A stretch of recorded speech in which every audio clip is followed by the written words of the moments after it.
Welcome!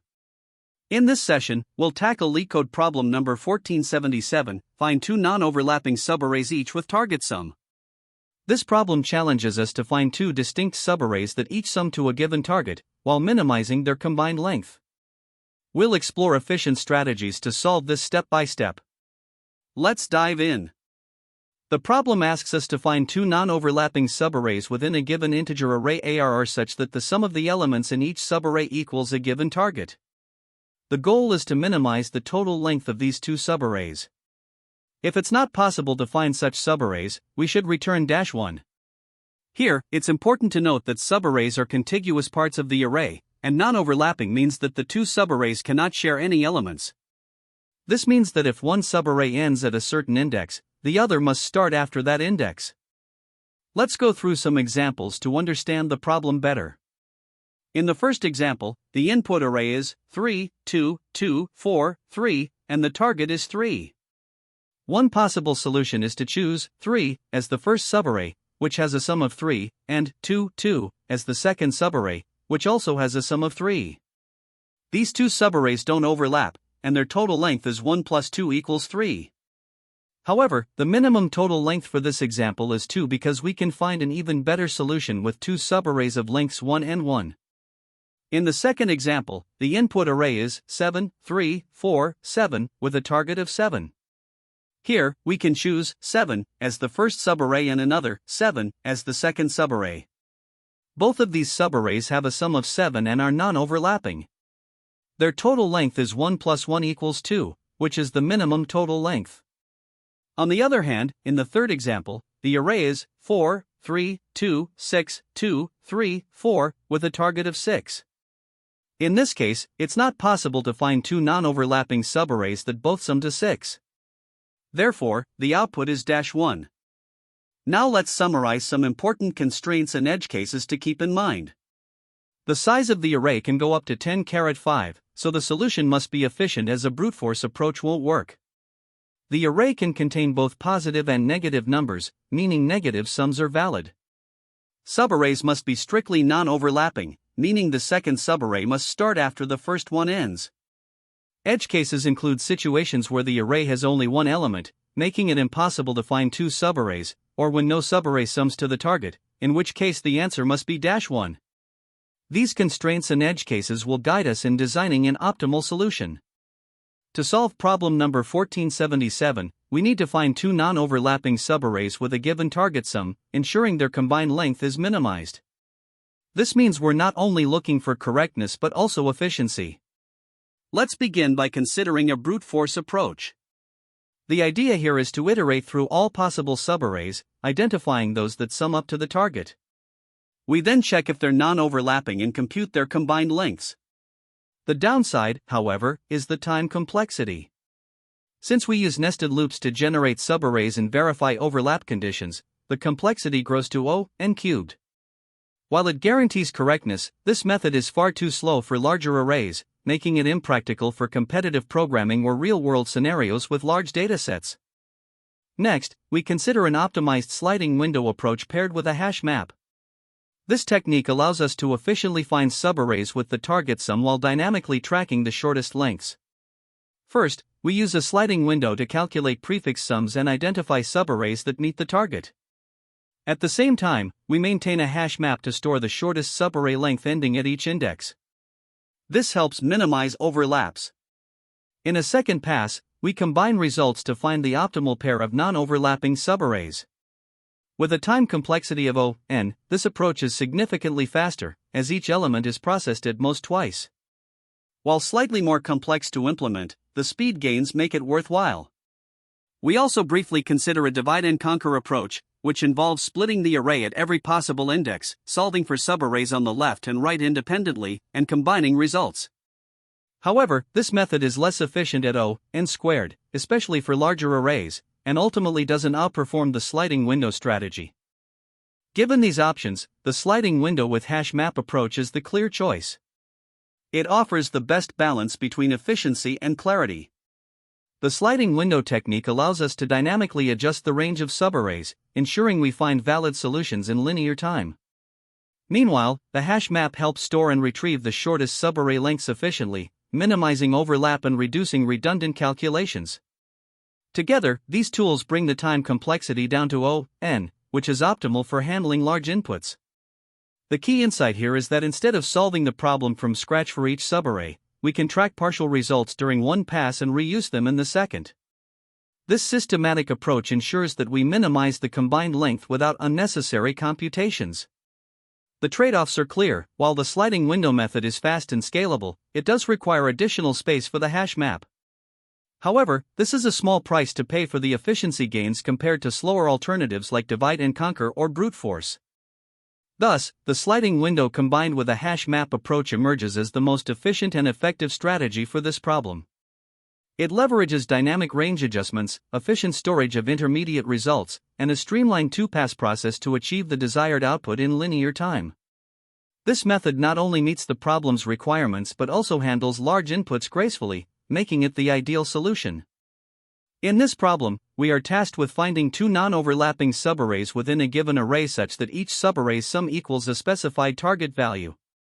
The goal is to minimize the combined length of these two subarrays.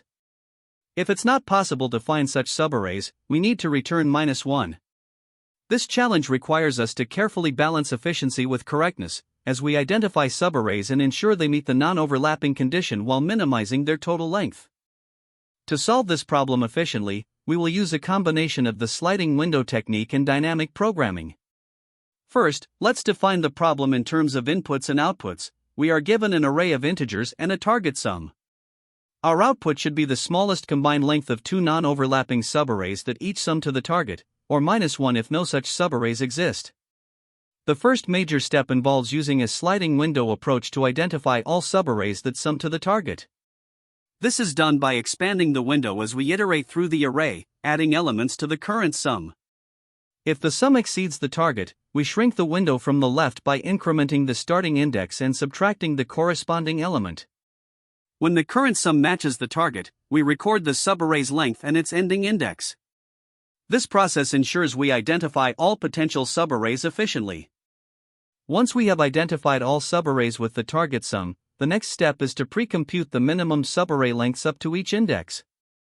This is done by creating an array min_len, where each entry at index I stores the smallest subarray length found from the start of the array up to index I. We populate this array by traversing through the list of subarrays we found earlier. After this, we iterate through the same list of subarrays to find pairs of non-overlapping subarrays. For each subarray, we look for a smaller subarray to its left using the pre-computed min_len array. Combining these two subarrays gives us a candidate solution, and we update the result if their combined length is smaller. Finally, if no valid pairs are found, we return -1. Otherwise, we return the smallest combined length. The efficiency of this approach hinges on three key insights. First, the sliding window technique allows us to find all subarrays with the target sum in linear time, as the window dynamically adjusts to maintain the sum condition. Second, by using dynamic programming to store the minimum subarray lengths in the min_len array, we avoid recalculating these values repeatedly, further improving efficiency. Finally, we ensure that the two subarrays are non-overlapping by checking left subarrays via the min_len array. This method leverages arrays for efficient storage, a list for tracking subarray details, and variables to manage the sliding window and overall results. Together, these insights enable us to handle the problem both efficiently and correctly. Analyzing the time complexity, the sliding window approach for identifying subarrays operates in O(n) time.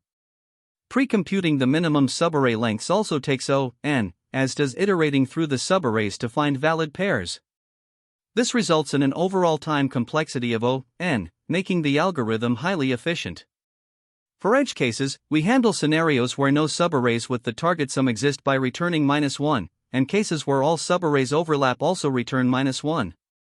If there are multiple subarrays with the same sum, we ensure the smallest lengths are considered.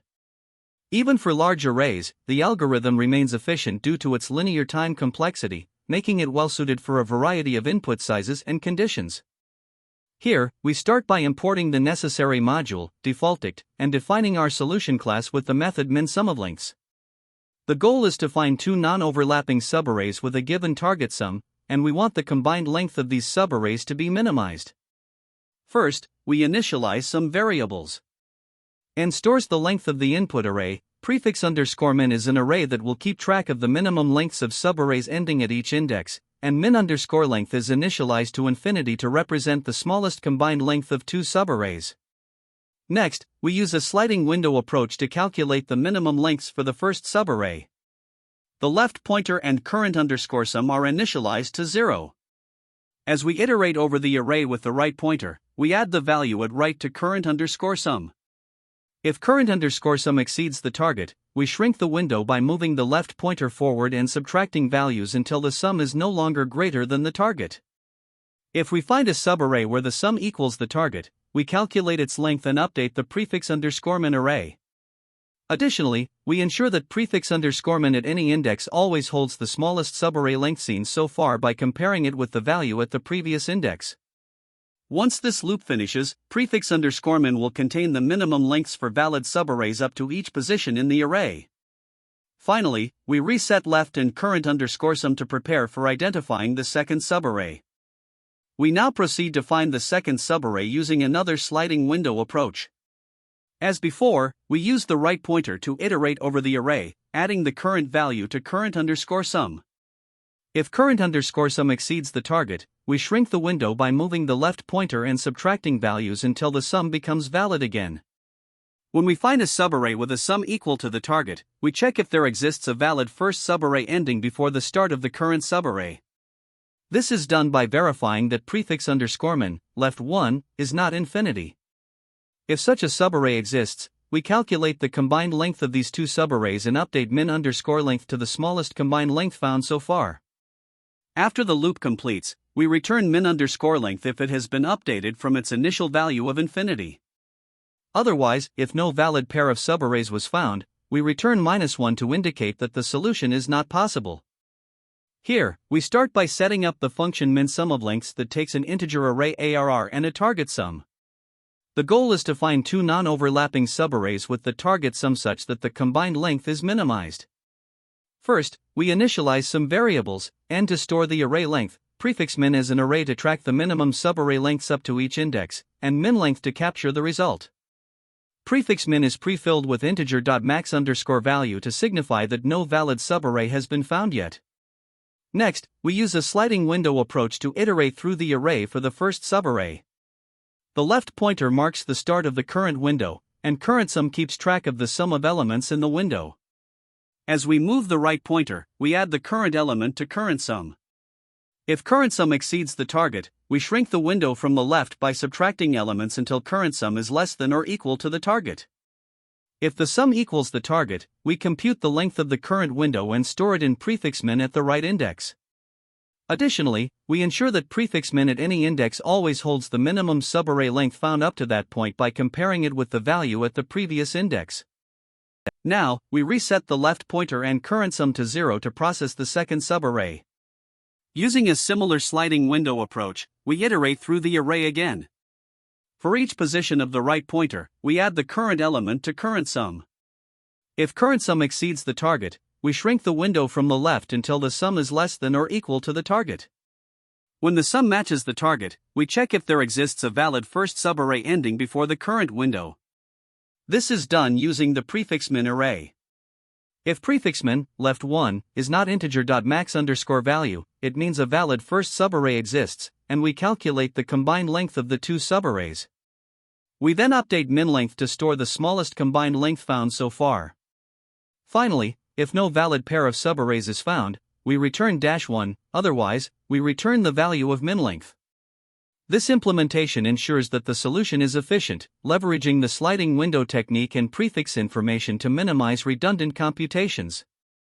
To solve this problem, we begin by considering the input array 3, 2, 2, 4, 3, and the target sum of 3. First, we initialize our variables. Prefix _min is an array filled with infinity, representing the minimum lengths of subarrays that sum to the target up to each index. Min _length is set to infinity, which will eventually store the result. We also set left to 0 and current _sum to 0 to start our sliding window. In the first sliding window pass, we calculate prefix underscore min. At step 1, when right is 0, we add the first element, 3, to current underscore sum, making it equal to the target. So, we update prefix underscore min, 0, to 1 because the subarray, 3, has a length of 1. At step 2, we add the second element, 2, making current underscore sum equal to 5. Since this exceeds the target, we shrink the window by moving left and subtracting 3, reducing current underscore sum to 2. Here, prefix underscore min, 1, remains 1, the same as the previous value. At step 3, we add another 2, making current underscore sum equal to 4. Again, we shrink the window, and since no new subarray meets the target, prefix underscore min, 2, also remains 1. Similarly, at step 4, after adding 4 to the window, current underscore sum becomes 8. Shrinking doesn't lead to any valid subarray, so prefix underscore min, 3, stays 1 as well. At step 5, we include the last element, 3, which makes current underscore sum equal to 7. Shrinking the window finally allows us to find a valid subarray, and we update prefix underscore min, 4, to 1. With the first pass completed, we now focus on finding the minimum length of two non-overlapping subarrays. For this, we reset left to 0 and current underscore sum to 0. At step 1, when right is 0, adding ARR, 0, gives us current underscore sum equals 3. However, there is no valid prefix underscore min value before the current left, so we can't form a pair yet. By step 4, when we add ARR, 4, we identify a valid subarray and check if it can pair with any prior valid subarray lengths stored in prefix underscore min. Here, we find a valid combination and update min underscore length to 2, which is the smallest total length of two non-overlapping subarrays that meet the target. The output for this example is 2. In the second example, the input array is 1, 1, 1, 1, 1, with a target sum of 5. Once again, we initialize prefix underscore min as an array of infinities and min underscore length as infinity. In the first sliding window pass, we attempt to find subarrays that sum to the target. However, the sum of any subarray in this example never reaches the target. As a result, prefix underscore min remains INF, INF, INF, INF, INF. Similarly, in the second sliding window pass, there are no valid pairs of subarrays to consider, because every value in prefix underscore min is still infinity. Therefore, min underscore length remains unchanged, and the output for this example is -1, indicating that no solution exists. In the third example, we work with a larger array 7, 3, 4, 7, 5, 2, 1, 6, and the target sum is 7. During initialization, prefix underscore min is set to an array of infinities, and min underscore length is set to infinity. In the first sliding window pass, we identify several subarrays that meet the target. At right equals 0, we find 7, at right equals 3, another 7, and at right equals 5, 5, 2, which also sums to 7. As we progress, we update prefix underscore min accordingly, resulting in 1, 1, 1, 1, 1, 2, 2, 2. In the second sliding window pass, we look for valid pairs of non-overlapping subarrays by comparing the current subarray with values in prefix underscore min. For instance, the subarray 7 at right equals 3 pairs with the earlier subarray 7 at right equals 0, and the total length of these two subarrays is 2. This is the smallest possible min underscore length, so the output for this example is 2. To analyze time complexity, we start by examining the two passes the algorithm makes through the input array. In the first pass, we use a sliding window with two pointers, left and right, to locate subarrays that sum to the target. The right pointer processes each element exactly once, while the left pointer only moves forward when the sum exceeds the target. This ensures each element is added to or removed from the current underscore sum at most once, resulting in an O(n) time complexity for this step. In the second pass, we again use a sliding window to find the second subarray while referencing the prefix underscore min array. Similarly, each element is processed at most once, leading to another O(n) step. When we combine these two passes, the total time complexity becomes O(n) plus O(n), which simplifies to O(n). This demonstrates the efficiency of the algorithm for processing large input arrays. Now turning to space complexity, the most significant component is the prefix underscore min array, which stores the minimum lengths of subarrays up to each index. Since this array has a size proportional to the length of the input, it requires n space. Apart from this, the algorithm uses a constant number of variables, such as left, right, current_sum, and min_length. These variables do not depend on the size of the input and therefore require only one space. When we sum these contributions, the total space complexity of the algorithm is n for the prefix_min array plus 1 for the variables, resulting in an overall space complexity of n. This ensures that the algorithm is memory efficient while still solving the problem effectively. To further understand the algorithm, let's examine its behavior across different scenarios. In the best case, if the input contains the target sum and the first few elements, both subarrays can be located quickly. However, the sliding window still processes each element, so the complexity remains n. For the average case, with a random input, the sliding window processes all elements once, and each operation remains 1. This results in an overall complexity of n. In the worst case, where no valid subarrays exist or the subarrays are at opposite ends of the array, the algorithm still needs to process the entire array, maintaining the n time complexity. By comparison, a naive approach would iterate through all possible subarray pairs, taking n squared pairs and n operations per pair, leading to an n cubed time complexity. The naive method also uses 1 space, but its inefficiency in time makes it impractical for larger inputs. This algorithm improves significantly over the naive approach by leveraging a sliding window and the prefix_min array. The resulting time complexity is n, and the space complexity is n, making it far more efficient. To solidify this, consider the mathematical proof for the time complexity. The sliding window involves two pointers, left and right, each moving at most n steps across the array. This limits the total pointer movements to 2n, which is n. Similarly, updates to the prefix_min array involve a constant time comparison for each index, contributing n operations. When we combine these, the total time complexity is n. Since big O notation ignores constant factors and lower order terms, we can confidently conclude that the algorithm is optimized for both time and space efficiency. When solving this problem, there are a few common mistakes to be aware of. First, it's easy to confuse the non-overlapping constraint, which requires that the subarrays do not share any indices. Including overlapping subarrays in the solution not only violates the problem's requirements but will also lead to failing test cases.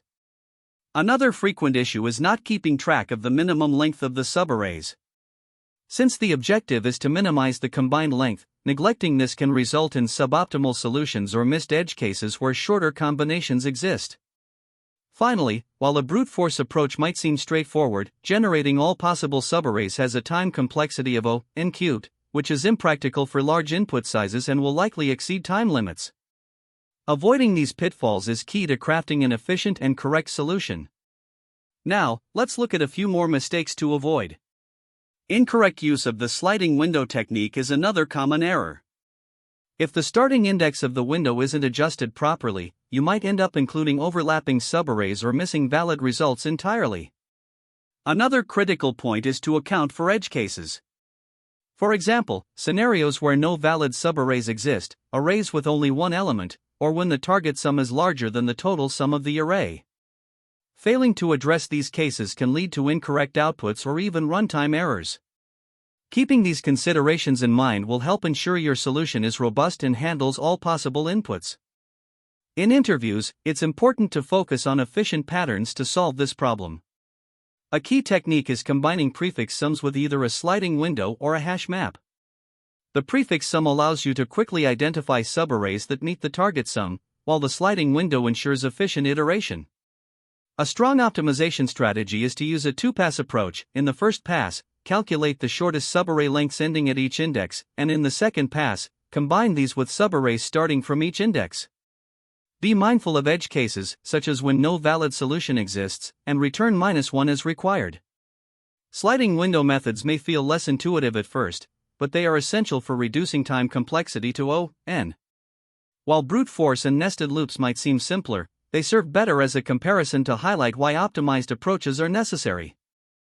This problem shares similarities with several other LeetCode challenges that you might find helpful to review. For instance, LeetCode 560, subarray sum equals k, involves using prefix sums to count subarrays that match a target sum. Then there's LeetCode 209, minimum size subarray sum, which focuses on finding the smallest subarray with a given sum, making it an excellent precursor to this problem. Another useful comparison is LeetCode 1248, count number of nice subarrays, which also leverages the sliding window technique for subarray counting. Finally, LeetCode 1074, number of submatrices that sum to target, extends the subarray sum problem into 2 dimensions, requiring efficient use of prefix sums. Exploring these related problems can deepen your understanding of the concepts and techniques involved. Let's discuss alternative approaches and their trade-offs. The brute force method involves generating all possible subarrays, checking their sums, and ensuring non-overlapping constraints. While conceptually simple, its n cubed time complexity makes it impractical for large arrays. A more efficient approach combines sliding windows with prefix sums. By calculating subarray sums dynamically and maintaining non-overlapping constraints, this method improves time complexity to n, but requires careful implementation to avoid errors. Another option is using binary search with prefix sums. This approach involves sorting and searching for valid subarrays, achieving a time complexity of n log n. While slightly less efficient than the sliding window method, it can simplify handling certain edge cases. Each approach has its pros and cons, so choose the one that balances clarity and efficiency based on the problem context. Great job! To recap, we used a combination of sliding window and hash map techniques to solve the problem efficiently. Remember to practice similar problems to strengthen your understanding of subarray optimization. Thanks for watching, and see you in the next session. That's the end of this tutorial. I hope you found this explanation helpful for understanding the solution to this LeetCode problem. If you enjoyed this content, please consider subscribing to the channel for more coding tutorials and solutions. Feel free to leave a like if this video helped you, and don't hesitate to comment with any questions you might have. Thanks for watching, and happy coding!